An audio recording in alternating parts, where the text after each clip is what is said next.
భీష్ముడు కాశీ నగరంలో నుండి అంబిక, అంబాలికలను హస్తినాపురానికి తీసుకువచ్చాడు. ఈ సంఘటన తరువాత కురువంశంలో ఒక కీలక మలుపు మొదలైంది.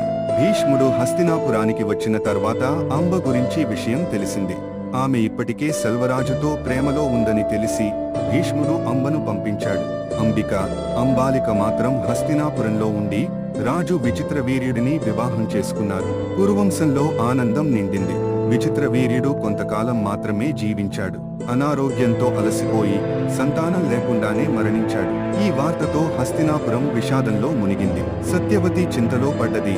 ఇప్పుడు కురువంశం ఎలా కొనసాగాలి? విచిత్రవీర్యుడి మరణం తరువాత కురువంశం భవిష్యత్తు ప్రశ్నార్థకమైంది. సత్యవతి తీసుకునే నిర్ణయం మహాభారతంలో కొత్త అధ్యాయాన్ని ప్రారంభిస్తుంది. అంబ కథలో వచ్చే విషాదం, ప్రతీకార ప్రతిజ్ఞ గురించి తెలుసుకోవాలంటే మా తర్వాతి ఎపిసోడ్ చూడండి.